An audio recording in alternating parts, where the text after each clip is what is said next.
好啦，神龍之旅大旅遊，今日係2025年6月5號，今日嚟到呢個正定古城啊，咁啊，我坐150公交就嚟到南門站落車啊，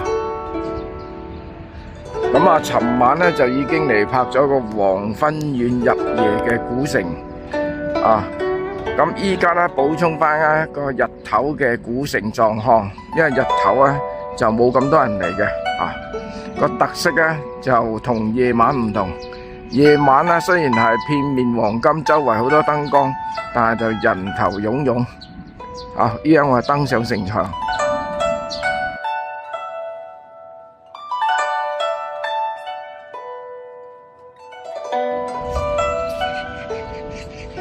好啦，我哋而家登上城牆。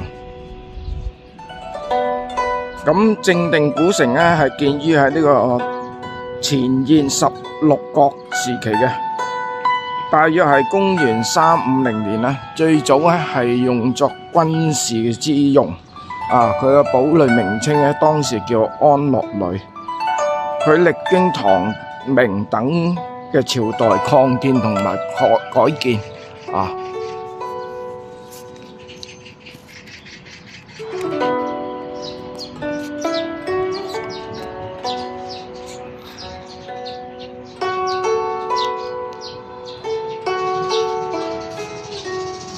喺佢正前門咧，前面咧有一座塔，嗰個咧就係廣惠寺嗰個塔啦。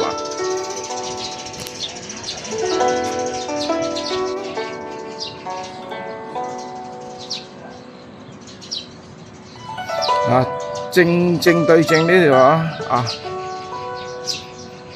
呢個大街啊，喺右手邊鏡頭嘅右手邊啊，呢個就係廣惠寺啦。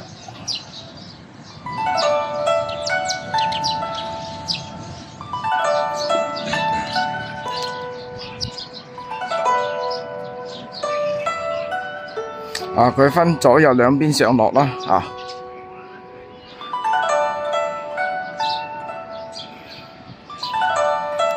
城牆係非常之宏偉，非常之偉大嘅，啊，連個衛生間啦都整到好似城牆咁嘅。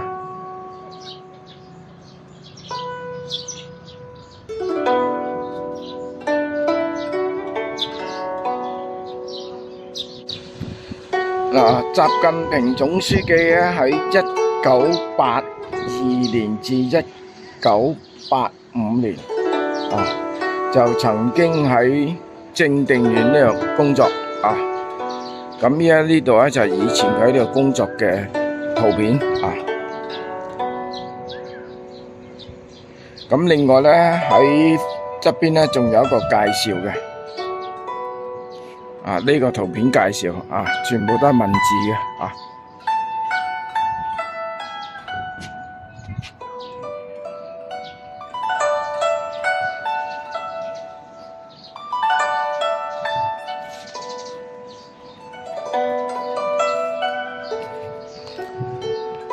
咁佢喺城門嘅正中央咧，入去咧有一個大嘅廣場，依家咧就係做咗一個 show 場、表演場。喺不定時咧，佢會有啲節目有啲表演，就會公佈俾大家去欣賞嘅。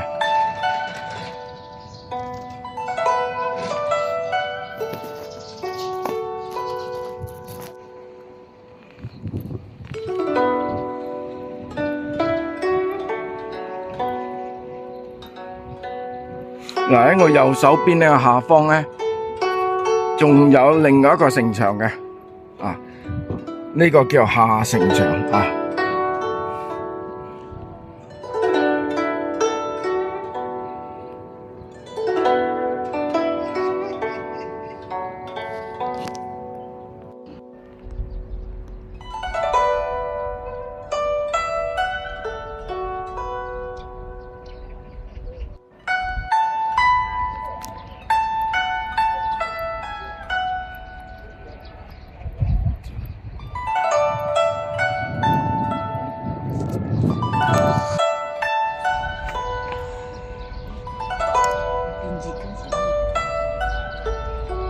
好啦，正定古城啊，日頭嘅視頻啊，介紹到嚟呢度啦，多謝大家收睇，拜拜。